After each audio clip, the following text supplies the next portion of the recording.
Well hello everyone, welcome back once again to Vivek sir tutorials. एक बार फिर हम आपके लिए लेकर आए हैं लाइट का रिफ्रैक्शन ऑफ लाइट से लेक्चर नंबर 3, जो कि होने वाला है laws of refraction of light, जिसमें हम बात करेंगे laws of refraction obviously, and उसके साथ साथ ही एक टॉपिक कनेक्टेड है जिसको हम बोलते हैं रिफ्रैक्टिव इंडेक्स। तो उसी के बारे में आज बात होगी। तो चलिए शुरू करते हैं बिना किसी देर के। Laws of refraction of light, laws of refraction heading लगा देंगे, laws of refraction of light. ध्यान दें, रिफ्लेक्शन नहीं है, क्या है? रिफ्रैक्शन है। तो ऑब्वियसली थोड़ा बहुत कहीं ना कहीं सिमिलैरिटी है भी और नहीं भी है, थोड़ा सा डिफरेंस यहां पे क्रिएट हो जाता है। सिमिलैरिटी ये है कि लॉज ऑफ रिफ्लेक्शन में जैसे दो लॉ थे, वैसे ही यहां पर भी आपके दो ही लॉ होंगे, जिसमें से पहला लॉ जो है दोनों के लिए सिमिलर रहता है। पहला लॉ क्या कह रहा है कि जो आपकी इंसिडेंट रे है, the incident ray, right, the normal, जो नॉर्मल मीडियम चेंज करने पे आप ड्रॉ करते हैं, रे नहीं होती ऑब्वियसली, एक लाइन है परपेंडिकुलर टू द सरफेस, जहां से आपका परपेंडिकुलर टू सरफेस, जहां पे मीडियम चेंज हो रहा है, वहां से वो परपेंडिकुलर लाइन है, the normal and the refracted ray, and the refracted ray at point of incidence, मतलब जिस पॉइंट पे वो पढ़ रहे हैं, मतलब अभी बना के दिखाएंगे आपको overall, at point of incidence all lie in the same plane. सब की सब कहाँ होती हैं? सेम प्लेन में होती है, जिस पॉइंट पे वो मिलते हैं, तीनों जहाँ पे वो मिल रहे हैं। तो जैसे फॉर एग्जांपल आपके पास ये एक मीडियम एक्सचेंज का पॉइंट है, सपोज कीजिए अंदर ग्लास है, ठीक है, और ये आपका एयर है, तो ये रेयर मीडियम हो गया, डेंसर हो गया। तो यहां से अब क्या होगा, लाइट रे आएगी which we call incident ray. जिस पॉइंट पे लाइट रे अपना क्या करती है, चेंज, मीडियम चेंज करेगी, वो पॉइंट पे आप एक नॉर्मल ड्रॉ करते हो, this will be normal and this point will be called point of incidence, ठीक है। और इसके बाद अगर ये जैसे डेंसर है तो ये नॉर्मल की तरफ बेंड हो जाएगा, ये हमने कर लिया है, ठीक है। रेयर डेंसर वाले टॉपिक में ये हमने कवर कर लिया कि जैसे रेयर से आएगी डेंसर में तो नॉर्मल की तरफ बेंड हो जाएगी, ठीक है। तो यहां पर वो ये कह रहा है पहले लॉ में कि इस पॉइंट पे, जैसे ये कौन सी रे है, ये इंसिडेंट रे है, this is normal and this is refracted रे, ठीक है।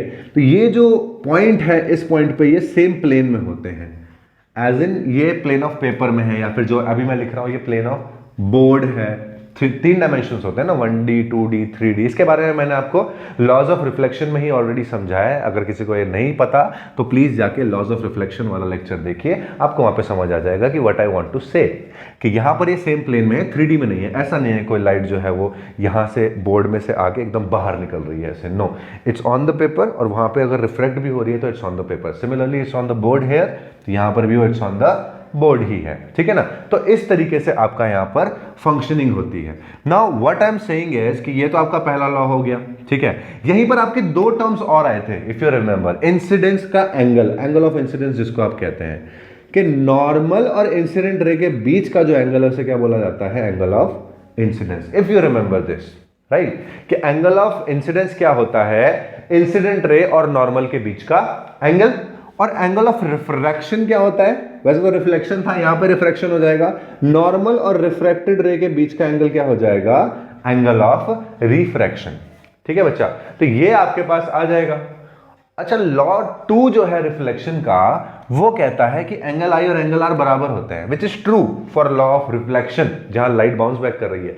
लेकिन यहां पर लाइट क्या कर रही है, यहां पर लाइट मीडियम चेंज कर रही है भाई, एयर से ग्लास में जा रही है, तो ऑब्वियस सी बात है कि एंगल तो सेम हो ही नहीं सकते। क्यों?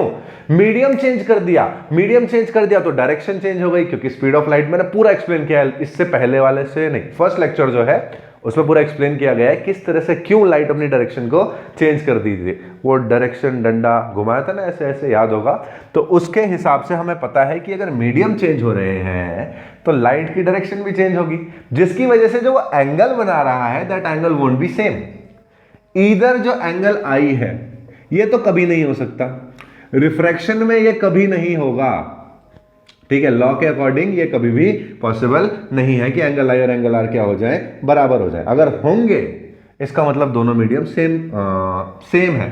फिलहाल सेम ही बोलते हैं, जब रिफ्रैक्टिव इंडेक्स आ जाएगा तो हम यही बोल सकते हैं कि दोनों का रिफ्रैक्टिव इंडेक्स सेम है, ठीक है। फिलहाल देखिए जैसे एयर है और ये भी एयर है तो ऑब्वियसली बात है चेंज ही नहीं होगा वो, है ना। तो यहाँ पर मीडियम अगर चेंज हो रहे हैं और दोनों के अलग रिफ्रैक्टिव इंडेक्स हैं तो हम कहेंगे कि ये कभी भी सेम चीज़ यहाँ पर पॉसिबल नहीं है। हाँ, एंगल आई या तो बड़ा होगा एंगल आर से या एंगल आई छोटा होगा एंगल आर से, और ये केस आपको पता है क्यों है। एंगल आई बड़ा कब होगा आर से? जब रिफ्रैक्टेड रे नॉर्मल की तरफ बेंड हो जाएगी, दैट मीन्स लाइट जा रही होगी रेयरर से डेंसर में, ठीक है। और नॉर्मल से दूर अगर जाएगी तो रिफ्रैक्टेड एंगल बड़ा हो जाएगा, एंगल ऑफ रिफ्रैक्शन, यानी कि एंगल आई छोटा हो जाएगा। और ये कब होगा? जब वो डेंसर से रेयरर में जाएगा। तो ये शायद हमने डिस्कस करा था पहले भी। इसी के अकॉर्डिंग आपका लॉ ऑफ लाइक कैसे बोलते हैं, सेकेंड लॉ ऑफ रिफ्रैक्शन कह सकते हैं इसको। लेकिन इसमें क्या हुआ था 1621 में बेटा, सेकेंड लॉ के लिए एक साइंटिस्ट थे हमारे 1621 में, इनका नाम था स्नेल, ठीक है। इन्होंने आपका सेकेंड लॉ ऑफ रिफ्रैक्शन दिया और इसीलिए इसको क्या बोला जाता है? स्नेल्स लॉ ऑफ रिफ्रैक्शन भी बोला जाता है, स्नेल्स लॉ ऑफ रिफ्रैक्शन। तो अगर पेपर में ऐसे आता है कि स्नेल्स लॉ ऑफ रिफ्रैक्शन बताइए तो आप इसको समझ जाना कि क्या पूछ रहा है, सेकेंड लॉ ऑफ रिफ्रैक्शन पूछ रहा है। सेकेंड लॉ ऑफ रिफ्रैक्शन का ही दूसरा नाम क्या है? स्नेल्स लॉ ऑफ रिफ्रैक्शन है, ठीक है। अब इसके बाद ये क्या बोलता है? ये कहता है कि आपके पास जो रेशियो है, ratio of sine of angle of incidence to the sine of angle of refraction is equal to a constant for a given pair of media. Media is the plural for medium. एक medium है तो medium बोलेंगे, एक से ज्यादा medium है तो media बोल देंगे। और यहाँ पे वो पेयर ऑफ मीडिया बोल रहे हैं, यानी कि दो मीडियम आपके प्रेजेंट होंगे। तो कह रहा है सेकंड लॉ कि the ratio of sine of angle of incidence, इन्होंने कहा था ऐसा कि ratio of sine of angle of incidence, यानी कि साइन आई जो होगा, ठीक है, एंगल ऑफ इंसिडेंस का sine angle, to the sine of angle of refraction, to the sine of angle of refraction, यानी कि sine I upon sine R is equal to a constant. ये किसके बराबर है बेटा? एक कांस्टेंट के बराबर है for a given pair of media. मतलब एक पर्टिकुलर मीडियम में अगर लाइट एक मीडियम से दूसरे मीडियम में जा रही है, इररिस्पेक्टिव ऑफ द फैक्ट कि वो रेयरर से डेंसर जा रही है, डेंसर से रेयरर जा रही है, उससे कुछ फर्क नहीं पड़ता। उन्होंने सिर्फ इतना बोला, अगर लाइट एक मीडियम से दूसरे मीडियम में जा रही है तो सेकेंड लॉ ये कहता है कि साइन आई मतलब एंगल ऑफ इंसिडेंस का साइन एंगल और साइन आर जो होगा वो एक कांस्टेंट के बराबर होगा। इस कांस्टेंट को रिप्रेजेंट किया जाता है एन से। बहुत सी बुक में अलग अलग भी किया जाता है, पर मेनली आप इसको किससे करते हैं? एन से ही रिप्रेजेंट करते हैं। और इस एन को कहा जाता है बेटा refractive index, refractive index of the medium.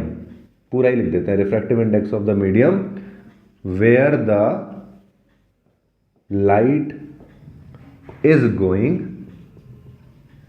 With respect to where it is coming from. अच्छा, किसी को, बच्चों को बहुत कंफ्यूजन रहती है कि रिफ्रैक्टिव इंडेक्स है लेकिन है किसका, इसीलिए मैंने पूरा ही लिख दिया कि refractive index of the medium where the light is going with respect to where it is coming from. अगर आप रिफ्रैक्टिव इंडेक्स निकाल रहे हो, जैसे ये तो नॉर्मली वैल्यूज वाला है, आगे आके अभी आपको स्पीड वाला ही पता लगेगा, ठीक है। तो यहां पर क्या है, रिफ्रैक्टिव इंडेक्स तो निकाल दिया, चलो कांस्टेंट वैल्यू है रिफ्रैक्टिव इंडेक्स की बता दी।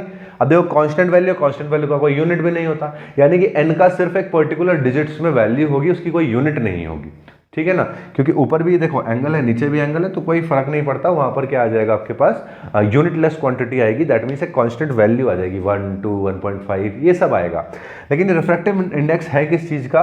उस मीडियम का जहां लाइट आई है with respect to that medium जहां से लाइट आ रही है। दैट मीन्स अगर ये एयर से ग्लास में आ रही है, इसका मतलब है रिफ्रैक्टिव इंडेक्स किसका है? ग्लास का विद रिस्पेक्ट टू एयर, क्योंकि एयर से आ रही है, ठीक है। तो इस तरीके से आप रिफ्रैक्टिव इंडेक्स को डिफाइन करते हैं, sine I over sine R. Snell's law के अकॉर्डिंग तो यही है कि sine I over sine R equals to constant. कभी कभी इसमें भी क्वेश्चन फंस जाता है कि आप बताइए कि साइन आई का वैल्यू ये है, मतलब एंगल ऑफ इंसिडेंस ये है, एंगल ऑफ रिफ्रैक्शन ये है, तो आपको बताना है रिफ्रैक्टिव इंडेक्स कितना होगा, ठीक है।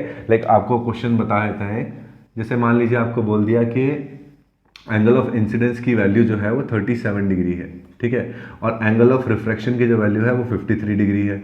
आपको बोल दिया एन की वैल्यू बताइए कितनी है, ठीक है, तो यहाँ से आपको साफ साफ दिख रहा है, अब एंगल आई भी दे रखा है, एंगल आर भी दे रखा है, ठीक है, तो यहाँ पर आप करेंगे जब, तो डायरेक्ट स्नेल्स लॉ लगाएंगे, sine I over sine R equals to N, ये फॉर्मूला है। साइन आई की वैल्यू मतलब साइन 37 और साइन आर की वैल्यू मतलब साइन 53 इक्वल्स टू एन। अच्छा, एन इक्वल्स टू साइन 37 कितना होता है? अब साइन 37 का वैसे 11th क्लास में डिस्कस होगा, 37 और 53 का ट्राइंगल होता है एक, तो यहाँ पे हम डायरेक्ट वैल्यू लिख देते हैं, साइन 37 की होती है 3/5, ठीक है। अब अपॉन में लिखनी है, चलिए अपॉन में लिख देते हैं, साइन 53 का भी ट्राइंगल होता है, उसमें साइन 53 की वैल्यू जो हो जाएगी वो हो जाएगी 4/5, ठीक है, तो ये सबसे ऊपर जाएगा, यहाँ पे जाएगा। अच्छा, 5 से 5 कैंसिल हो जाएगा और ये बचेगा मेरे ख्याल से 3/4, ठीक है, तो एन इक्वल्स टू कितना आ गया बेटा? 3/4। अब इसको अगर सॉल्व करना है तो सॉल्व कीजिए, नहीं तो आप इसको यहाँ तक भी छोड़ सकते हैं, ठीक है, कोई दिक्कत नहीं है। N equals to 3/4 is the refractive index of any medium where the angle of incidence is 37 degree while the angle of refraction is 53 degree। तो इतना क्लियर है आपको किस तरह से आपके क्वेश्चंस बन पाएंगे इस फॉर्मूले से। स्नेल्स लॉ से इससे अलावा कुछ नहीं देगा वो, कि आपको रिफ्रैक्टिव इंडेक्स पूछ लेगा, साइन आई साइन आर की वैल्यू आपको दे देगा। कई बार बहुत कॉम्प्लिकेटेड से एंगल भी दे देता है, लेकिन अगर कॉम्प्लिकेटेड से एंगल दे रहा है यानी कि उसकी वैल्यू भी वो साथ में प्रोवाइड कराएगा, और आपको कुछ नहीं करना, सिर्फ वैल्यू को फॉर्मूले में पुट करके आंसर निकालना है। बस जस्ट रिमेंबर कि इसकी कोई यूनिट नहीं होती, क्योंकि एक कांस्टेंट वैल्यू है एंड कांस्टेंट वैल्यूज की अपनी कोई यूनिट नहीं होगी, ठीक है। Angle upon angle doesn't do anything, ठीक है। तो इसके बाद ये हो गया sine I upon sine R equals to constant which was Snell's law. Important है, स्नेल्स लॉ के अकॉर्डिंग भी आ जाता है क्वेश्चन आपके पास। तो sine I upon sine R जो है वो एक कांस्टेंट वैल्यू के बराबर है, और इसके बाद आपके पास आता है हाँ, क्वेश्चन इस तरह से आ जाएंगे। अब आता है बेटा स्पीड ऑफ लाइट से। बेसिकली रिफ्रैक्टिव इंडेक्स जो है ना, अगर किसी ने बहुत नॉर्मल टर्म्स में आपसे पूछा है कि रिफ्रैक्टिव इंडेक्स क्या रिप्रेजेंट कर रहा है, अगर किसी ने बहुत सिंपल टर्म्स में पूछा है what does refractive index represent, अगर कोई बहुत सिंपल टर्म्स में आपसे पूछ रहा है what does refractive index represent, तो आपको कुछ नहीं बोलना, आपको सिर्फ ये बोलना है ये आपको लाइट बेंडिंग एबिलिटी दिखाता है। किसकी? जब लाइट एक मीडियम से दूसरे मीडियम में जा रही है, मतलब मीडियम के पास कितनी क्षमता है लाइट को बेंड करने की जब लाइट किसी और मीडियम से उसके अंदर आ रही है। जैसा मैंने बोला, refractive index of the medium where the light is coming, that means glass के पास कितनी क्षमता है इस लाइट को, कितनी कैपेबिलिटी है इस लाइट को बेंड करने की, जब क्या बोलते हैं इसको, लाइट एक मीडियम से दूसरे मीडियम में आएगी, तो उसमें आपके पास कितना एबिलिटी होगा उसको बेंड करने का, वो उस मीडियम का रिफ्रैक्टिव इंडेक्स कहलाएगा, ठीक है। तो उसको बोला जाता है रिफ्रैक्टिव इंडेक्स।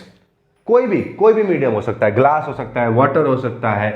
अगर लाइट किसी एक मीडियम से किसी दूसरे मीडियम में जा रही है और उस मीडियम में जाने के बाद वो बेंड हो रही है, लाइक फॉर एग्जांपल ग्लास और वाटर को ले लीजिए, तो ग्लास का जो रिफ्रैक्टिव इंडेक्स है वो ज्यादा है, ठीक है। या तो अच्छा देखिए, इसका आंसर तो हम सिंपल क्या लिख सकते हैं, refractive index represent the light bending ability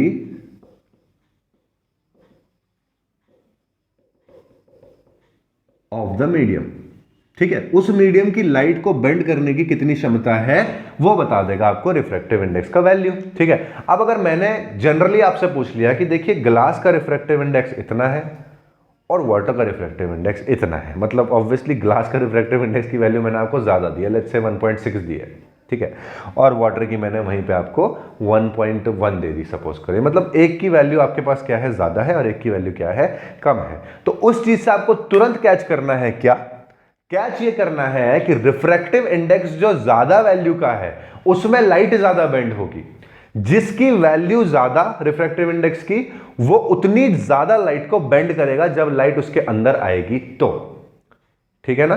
तो उसको हम बोलते हैं light bending ability of the medium, यानी कि रिफ्रैक्टिव इंडेक्स डायरेक्टली क्या रिप्रेजेंट कर रहा है कि लाइट कितनी बेंड होगी जब वो एक मीडियम से दूसरे मीडियम में जाएगी। और मैंने हमेशा बताया आपको कि यहां पर एयर और वाटर जरूरी नहीं है, एयर और ग्लास जरूरी नहीं है, हो सकता है ऊपर वाटर और नीचे ग्लास हो, तो यहां पर कम बेंड होगी, जैसे इसमें आएगी ज्यादा बेंड हो जाएगी, समझ लो। तो इट डिपेंड्स ऑन कि कौन सा मीडियम रेयरर है और कौन सा डेंसर है। जरूरी नहीं हमेशा एयर हो, वो तो एयर हमारा एक आइडल मीडियम है जहां से लाइट रे आ रही है और बाकी में हम भेजते हैं, तो इसलिए हम एयर को कंसिडर करते हैं। इस otherwise it is not necessary कि हमेशा एयर ही रहे, हो सकता है वाटर ग्लास हो सकता है ग्लास वाटर हो, समझ लो। तो इट डिपेंड्स। तो यहां तक हो गया क्लियर। स्नेल्स लॉ के ऊपर रिफ्रैक्टिव इंडेक्स इतना ही था। अब पढ़ेंगे स्पीड ऑफ लाइट के ऊपर रिफ्रैक्टिव इंडेक्स को। तो बेटा अब हम पढ़ेंगे refractive index in terms of speed of light, मतलब कि स्पीड ऑफ लाइट के लिए रिफ्रैक्टिव इंडेक्स कैसा रोल प्ले करता है। तो हेडिंग लगाइए refractive index in terms of speed of light.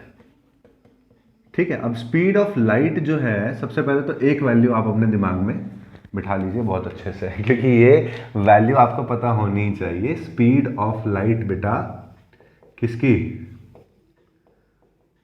Vacuum की या एयर की बोलो, क्योंकि ऑलमोस्ट इन दोनों की वैल्यू क्या होती है, सेम होती है। 3 × 10⁻8 मीटर पर सेकेंड। हमने ये पहले भी डिस्कस किया है कि एयर और वैक्यूम का ऑलमोस्ट एक का 2.99970, एक का 2.99978 मीटर पर सेकेंड होता है, मतलब इंटू 10⁻8 ऑब्वियसली मीटर पर सेकेंड होता है। तो इनको दोनों की स्पीड ऑफ लाइट जो होती है वो हम सिमिलर ही मान के चलते हैं कि 3 × 10⁻8 मीटर पर सेकेंड है।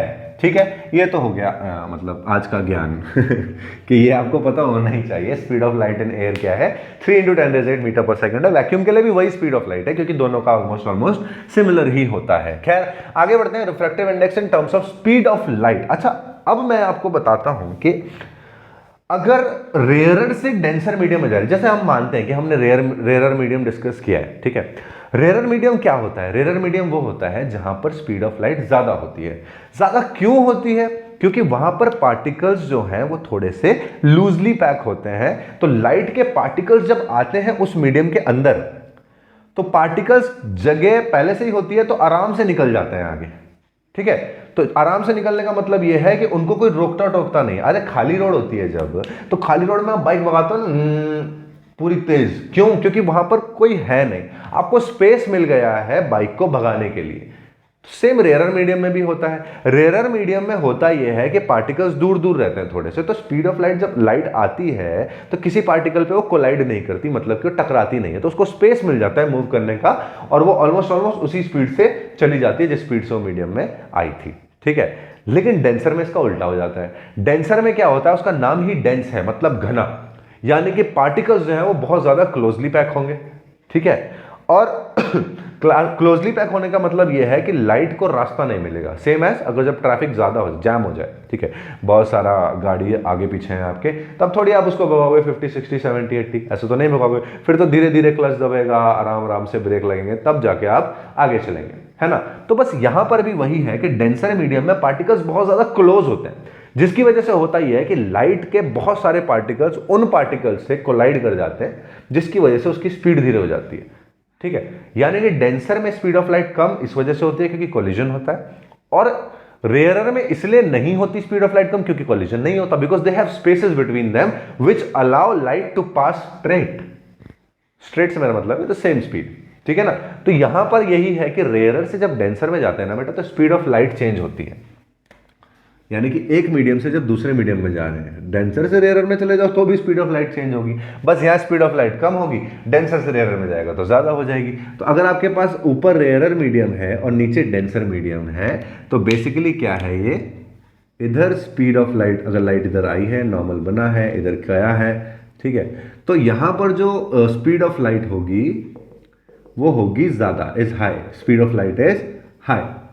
ठीक है, रीजन मैंने आपको बताया, पार्टिकल्स का दूर दूर होना, और यहां पे speed of light is low, यानी कि लेस बोल सकते हो आप इसको, speed of light is less. ठीक है, तो ये क्लियर हो गया आपको कि स्पीड ऑफ लाइट ज्यादा होती है, कम होती है। ठीक है, और क्यों होती है, रिफ्रैक्टिव इंडेक्स की वजह से। अब डायरेक्ट रिफ्रैक्टिव इंडेक्स का क्या कनेक्शन है यहाँ पे, रिफ्रैक्टिव इंडेक्स मैंने आपको बताया, मीडियम जितना ज्यादा डेंस होगा, पार्टिकल उतना ज्यादा उसको बेंड करने की कोशिश करेंगे। ठीक है, डेंसर मीडियम मतलब हायर रिफ्रैक्टिव इंडेक्स। ठीक है, यानी कि यहां पर भी क्या होगा, स्पीड ऑफ लाइट एक मीडियम में और स्पीड ऑफ लाइट दूसरे मीडियम में डायरेक्टली रिफ्रैक्टिव इंडेक्स पे ही डिपेंड कर रहे हैं। यानी कि यहां पर भी स्पीड ऑफ लाइट का जो रेशियो है दोनों का, ratio of speed of light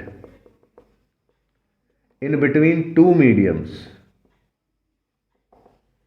will be equal to the refractive index, will be equal to the refractive. अब बुक्स में डेफिनेशन इस तरह से भी हो सकती है कि refractive index is defined as the ratio of speed of light in between two mediums. और टू मीडियम कौन कौन सा है वो? एक जहां से लाइट आ रही है और दूसरा जहां से लाइट जा रही है, ठीक है। लेकिन बेटा मैं एक चीज बार बार आपको बोलूं, क्योंकि उसी में गलती होती है कि रिफ्रैक्टिव इंडेक्स ये किसका है? जिसमें लाइट जा रही है, और किसके रिस्पेक्ट में है? जहां से वो आ रही है। दैट मीन्स अगर मैं इसको बोल दूं मीडियम 1 और इसको बोल दूं मीडियम 2, यानी कि ये रिफ्रैक्टिव इंडेक्स किसका हुआ? Of medium 2 with respect to medium 1। Denote किससे करते हैं इसको? n से। भूलना मत, रिफ्रैक्टिव इंडेक्स को किससे डिनोट करते हैं? n से। तो यहां पर जो फॉर्मूला निकल के आएगा बेटा वो ये आएगा, क्या आएगा कि n is equal to speed of light in कौन? 1 से आ रहा है ना, तो मीडियम 1, और कहां जा रहा है? Speed of light in medium 2। जहां से आ रहा है उसकी स्पीड ऑफ लाइट टू जहां जाएगा उसकी स्पीड ऑफ लाइट का जो रेशियो है वही होता है रिफ्रैक्टिव इंडेक्स। पूरा खत्म नहीं हुआ यहां पे। n का जो वैल्यू है वो किसका n है? रिफ्रैक्टिव इंडेक्स 1 का है वो? नहीं, जहां लाइट आई है उसका रिफ्रैक्टिव इंडेक्स है। कहां आई है? रिफ्रैक्टिव इंडेक्स ऑफ 2, n2 है ये बेटा। n2 का मतलब है रिफ्रैक्टिव इंडेक्स ऑफ 2। और अगर 2 लिखा हुआ है तो वही समझ जाना लाइट कहां से आई होगी? 1 से। तो जहां लिखा जाता है 1 वो फ्रंट होता है, तो इसको 1n2 नहीं पढ़ा जाता, n12 पढ़ा जाता है। याद रखिएगा, n21 या n12 कैसे पढ़ेंगे इसको? ऐसे लिखते हैं, चलिए फिर से लिखते हैं। देखिए, refractive index of 2 with respect to 1, या तो ऐसे पढ़ लीजिए, ठीक है, या n12 पढ़िए। लेकिन n12 में थोड़ा कंफ्यूजन बच्चों को रहता है, क्या पता n1 बोल रहे हैं तो पहले उसमें ही गया होगा।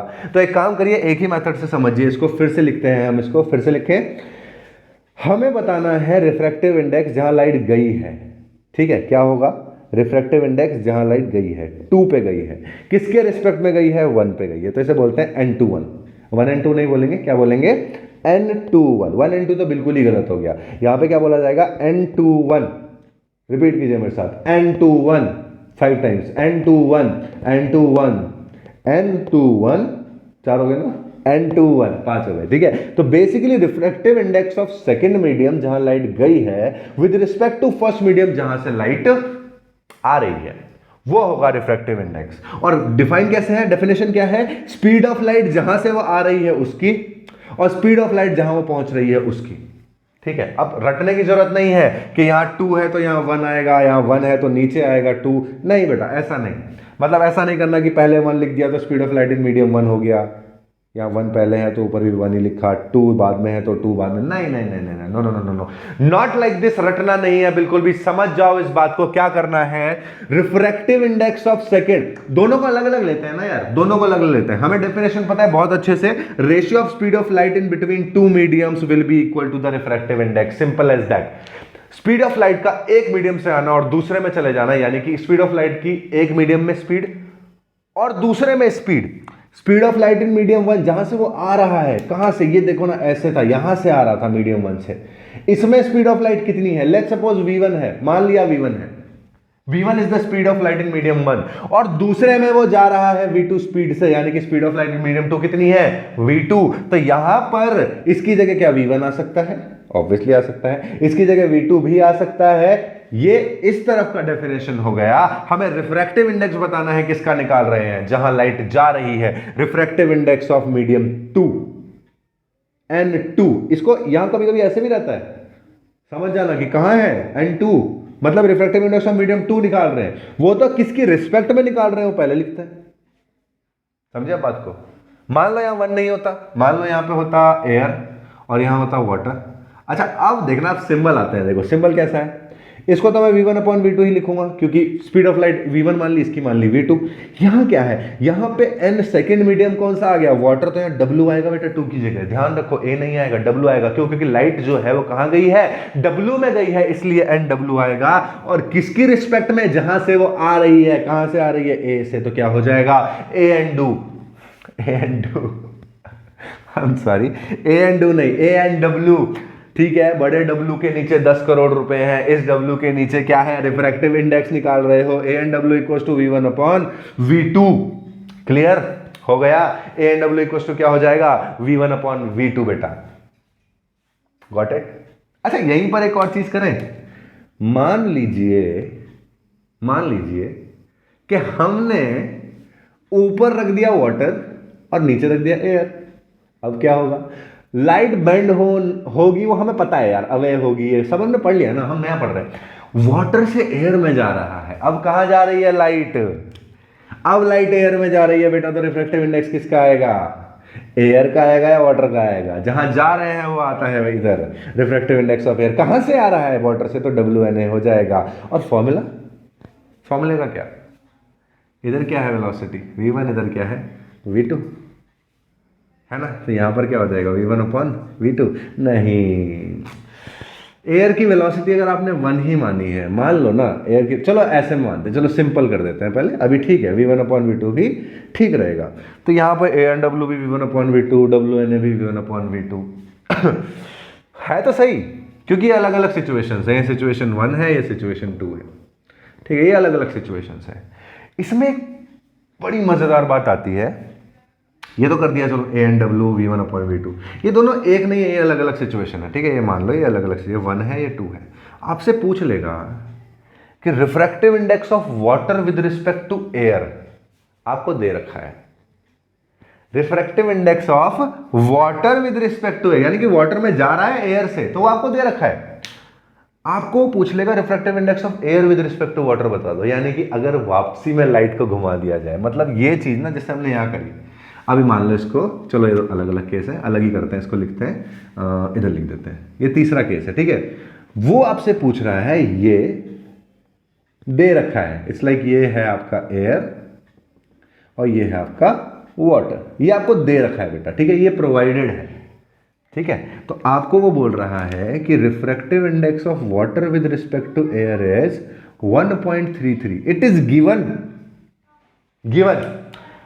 वो कह रहा है अगर वाटर से जाए वो कहां एयर में, अगर वाटर से वापस एयर में जा रही, तो देखो यहाँ V1 है, यहाँ V2 मान लिया, तो हमने जो भी करना था यहाँ पे देख लीजिए, ANW की वैल्यू अगर फॉर्मूले के अकॉर्डिंग करते तो क्या आती, V1 अपॉन V2, क्योंकि कहाँ से आई है, एयर से आई और वाटर में गई है। वो कह रहा है भाई साहब हमें ये बताइए कि refractive index of air with respect to water क्या, मतलब वाटर से अगर वो वापस जाए तो वेलोसिटी तो यार यहाँ V1 ही है ना, और यहाँ पे क्या है V2, ये सेम सिचुएशन है। देखो ये अलग अलग सिचुएशन है जहाँ पे मैंने आपको अलग अलग बताया कि फॉर्मूला ऐसे निकलेंगे, इनको ऐसे सेम मत समझना। यहाँ पर सेम क्वेश्चन में वो बोल रहा है कि अगर यही लाइट वापस चली जाए वाटर से एयर में तो क्या होगा, समझ रहे हो भाई, कि यहाँ पर एयर से वाटर में आया तो हमने फॉर्मूला लगा दिया refractive index of water with respect to air equals to V1 upon V2, simple as that. उसके बाद वो हमसे पूछ रहा है अगर वही लाइट वापस घुमा दी जाए और एयर में घुसा दी जाए तो कहां से आ रही है, अब तो वाटर से आ रही है, तो इसका स्पीड कहां आएगा, ऊपर आएगा ना V2, क्योंकि वहां से आ रही है और जा कहां रही है V1 में, और जहां जाती है उसका रिफ्रैक्टिव इंडेक्स निकालते हैं। क्या ये एक दूसरे के उल्टे हैं, ANW बोल रहा हूं, ANW refractive index of W with respect to A है, बोला जाता है उसको ANW जो है वो V1 अपॉन V2 और WNA V2 अपॉन V1, तो एग्जैक्ट रेसिप्रोकल है कि नहीं है। तो अगर मैंने इसकी वैल्यू मान लीजिए दे दी 1.33, तो इसकी क्या लगती है आपको, क्या आनी चाहिए, कुछ कैलकुलेशन करने की जरूरत है क्या, ये V1 V2 की जरूरत है क्या, नहीं है बेटा, सिंपल बोल दिया। चलो इसको हटा देते हैं, क्वेश्चन में डायरेक्ट बोलते हैं आपको, देखते हैं आप कर पाते हैं नहीं। क्वेश्चन में बोला इफ WNG लो refractive index of glass with respect to water, glass में लाइट रे गई है, वाटर से आई है, कितना है 1.5 मान लीजिए, 53 मान लीजिए, 1.53 है। आपसे पूछ लिया गया find GNW refractive index of water with respect to glass, मतलब ग्लास से वापस लाइट रे कहां घुसा दी, वाटर में घुसा दी, तो कितना आएगा बेटा, कुछ नहीं करना, V1 V2 1 अपॉन 1.53, बिल्कुल उसका उल्टा हो जाएगा। This will be your answer, ठीक है, this will be your answer, क्योंकि रेसिप्रोकल हो जा रहा है, देखिए ना साफ है, ANW V1 अपॉन V2 है, A इधर गया W इधर गया, उल्टा हो गया, V2 अपॉन V1 हो गया, मैंने बताया आपको कैसे, ठीक है, ये शॉर्टकट होता है। ओके ठीक है, आई होप ये वाला भी क्लियर हुआ होगा आपको। अब 2-3 डेफिनेशन और रिफ्रैक्टिव इंडेक्स की। जैसे सबसे पहले क्या आता है, अच्छा देखो, मैंने तुम्हें क्या बोला कि लाइट जो है अलग अलग मीडियम में ट्रैवल कर रही है। एयर को हम आइडल मानते हैं, इसलिए एयर से पास करवा देते हैं कि भाई एयर से जा रही है ये वाटर में, एयर से जा रही है ये ग्लास में, है ना। लेकिन सपोज करो कि अगर अगर अगर अगर मीडियम में एयर और वैक्यूम हो ही ना, फिर मतलब मान लिया वाटर है, मान लिया ग्लास है, मान लिया केरोसिन है, अरे कुछ भी है लेकिन एयर और वैक्यूम नहीं है, तब क्या होगा? तब भी रिफ्रैक्टिव इंडेक्स तो होगा ही भाई साहब। क्यों भाई साहब? जी भाई साहब, है ना।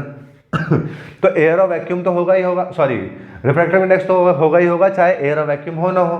तो यहां पर क्या हुआ, ये इंसिडेंट लाइट आई, यहां से ये ग्लास वाटर से ज़्यादा रिफ्रैक्टिव और ज़्यादा डेंसर होता है, तो ये क्या हो जाएगा इधर, और ये सर आपका क्या आ गया, रिफ्रैक्टिव इंडेक्स आ जाएगा। लेकिन यहां पे रिफ्रैक्टिव इंडेक्स का नाम कुछ और हो जाता है बेटा। यहां पर रिफ्रैक्टिव इंडेक्स का नाम हो जाता है, लिख दें लिख दें लिख दें लिख दें, यहां पे लिख देते हैं, ऊपर की जगह खाली बची है, यहां पर लिख देते हैं, इसका नाम होता है relative refractive index. Relative refractive index क्या है भाई? Definition, when light goes from one medium to another, एक मीडियम से दूसरे मीडियम में लाइट पास होगी, one medium to another except for air या फिर वैक्यूम, ये दोनों भाई नहीं रहने चाहिए यहां पे, तो रिफ्रैक्टिव इंडेक्स क्या कहलाएगा? Relative refractive index. I hope I am clear. फिर से एक बार बोल देते हैं, अगर लाइट एक मीडियम से दूसरे मीडियम में पास हो रही है और उन दोनों मीडियम में से एक भी मीडियम, एयर भी नहीं है और वैक्यूम भी नहीं है, तो आपका रिफ्रैक्टिव इंडेक्स क्या कहलाया जाएगा बेटा? Relative refractive index. Got it? तो सर एयर वैक्यूम जब होंगे तब क्या करेंगे? तो उसके लिए दूसरा नाम है भाई। अगर आपके पास दूसरा केस आ जाता है जहां पे लाइट जा रही है, मान लीजिए एयर से गई है, ठीक है, वाटर में गई है, और वैक्यूम भी यही मान सकते हैं, मैंने आपको बोला स्पीड ऑफ लाइट दोनों में क्या रहता है? सेम रहता है। तो एयर और वाटर में, एयर और वैक्यूम में कोई फर्क नहीं करेंगे, यहीं पे आप स्लैश करके आप इसको वैक्यूम भी लिख सकते हैं बेटा। ओके बेटा, तो एयर और वैक्यूम जो हुआ वो कहाँ जा रहा है? वाटर में जा रहा है, ऑब्वियसली रेयर से डेंसर जा रहा है, तो नॉर्मल की तरफ बेंड हो जाएगा। ये एंगल आई, ये एंगल आर, ये सब हमने पढ़ा हुआ है। जो हम पढ़ने वाले हैं बेटा वो ये पढ़ने वाले हैं कि एयर और वैक्यूम जो है वो आपका रेयर है, ये डेंसर है। यहां पर जो रिफ्रैक्टिव इंडेक्स आएगा, जब लाइट रे पास हो रही है एयर वैक्यूम से किसी दूसरे मीडियम में, तो उसको बोला जाता है रिफ्रैक्टिव इंडेक्स। लेकिन उसके आगे एक और नाम जुड़ता है और कहते हैं उसको एब्सोल्यूट रिफ्रैक्टिव इंडेक्स। क्या बोलते हैं? Absolute refractive index. डेफिनेशन में लिखेंगे, व्हेन लाइट गोज फ्रॉम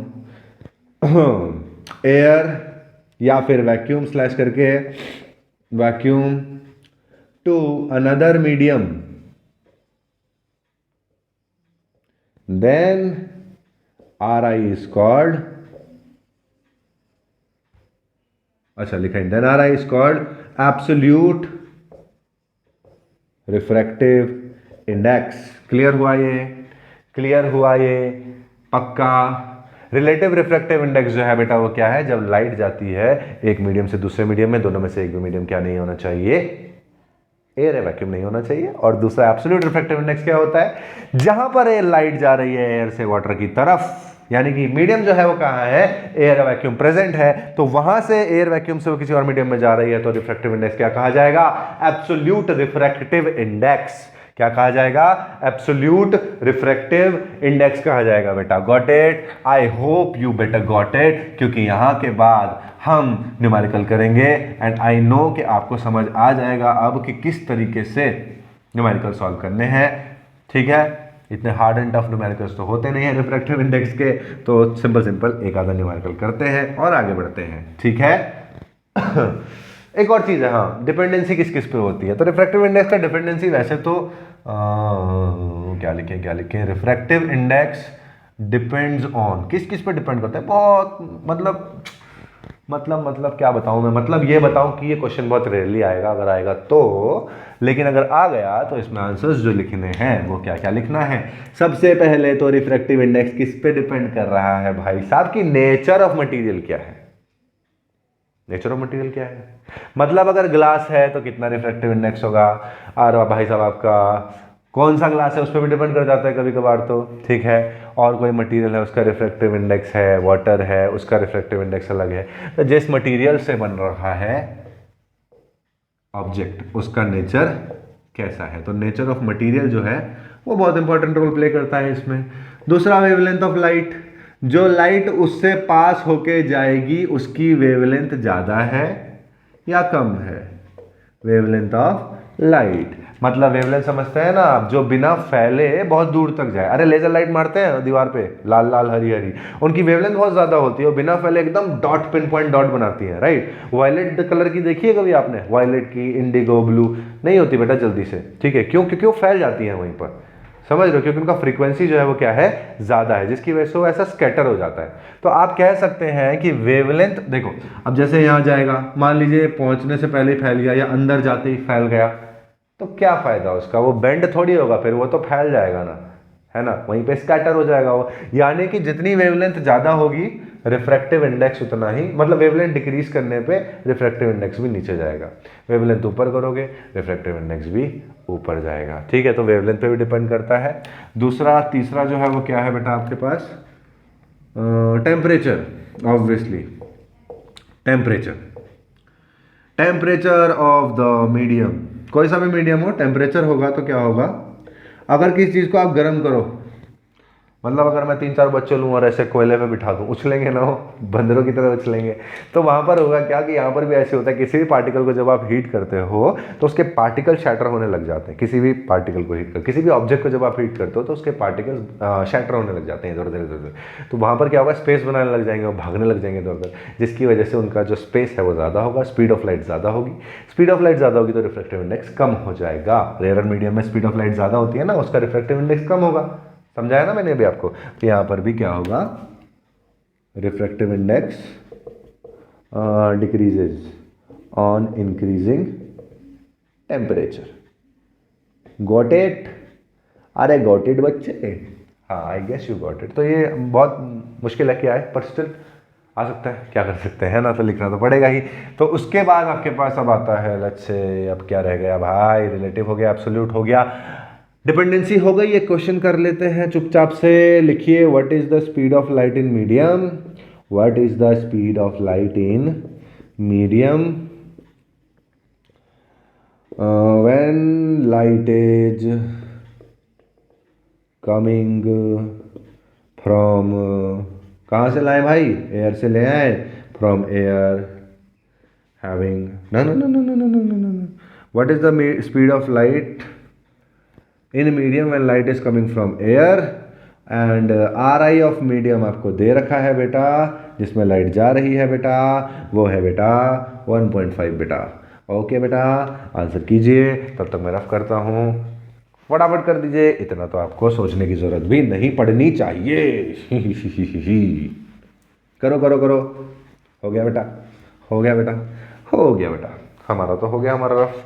चले करते हैं यहाँ पर क्या है सॉल्यूशन में, सॉरी जुखाम, speed of light in medium, हमें speed of light in medium बताना है। तो मान लेते हैं कहाँ से आ रही है, एयर से आ रही है। भाई साहब एयर से तो कुछ ऐसे ही आता था, ऐसे आता था, ऐसे नॉर्मल जाता था, ऐसे चला जाता था, हमें पता ही नहीं है मीडियम कौन सा है। खैर जो भी मीडियम है उसका रिफ्रैक्टिव इंडेक्स हमें पता है, एन की वैल्यू 1.5 है भाई साहब।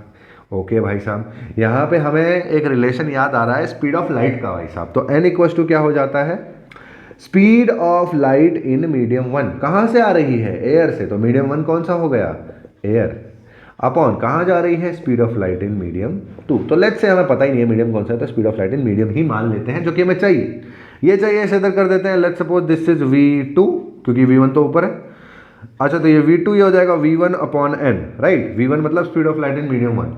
एयर में स्पीड ऑफ लाइट क्या होती है, आज का ज्ञान, speed of light in air is 3 × 10⁻⁸ meter per second. तो ये हो जाएगा 3 × 10⁸ meter per second upon n की वैल्यू कितनी है भाई साहब, 1.5, पॉइंट हटा, जीरो लगी, 15 × 30, V2 की वैल्यू कितनी आई, simple as that, 2 × 10⁸ meter per second. That means जो भी होगा, जैसा भी मीडियम होगा, एयर से तो ज्यादा ही डेंसर होगा, क्योंकि उसकी स्पीड कम हो चुकी है एयर के कंपैरिजन में। एयर में कितनी थी, 3 × 10⁸, इसमें कितनी थी, 2 × 10⁸, यानी कि ये वाला जो मीडियम है, जो भी है व्हाटसोएवर इट इज, वैसे 1.5 ग्लास का होता है, ठीक है, एक स्टार्टिंग हो जाती है 1.5 से ग्लास की। तो यहाँ पर डेंसर मीडियम रहेगा। क्यों बेटा, हमें कैसे पता लगा डेंसर मीडियम है? क्योंकि यहाँ पे स्पीड ऑफ लाइट क्या है, कम है, और स्पीड ऑफ लाइट कम होने की वजह से हमने क्या किया, इसको डेंसर मीडियम कंसीडर कर लिया, जो कि सही है बिल्कुल। समझ गए? अरे समझ गए। तो इसके बेस पे आप क्वेश्चन करिएगा घर पे बैठ के, बुक्स आपके पास होंगी आई बिलीव। कोई भी क्वेरी होती है please type in the comment section. I hope इतना क्लियर हो गया होगा। नेक्स्ट लेक्चर हम लाएंगे अगला, तब तक के लिए थैंक यू सो मच।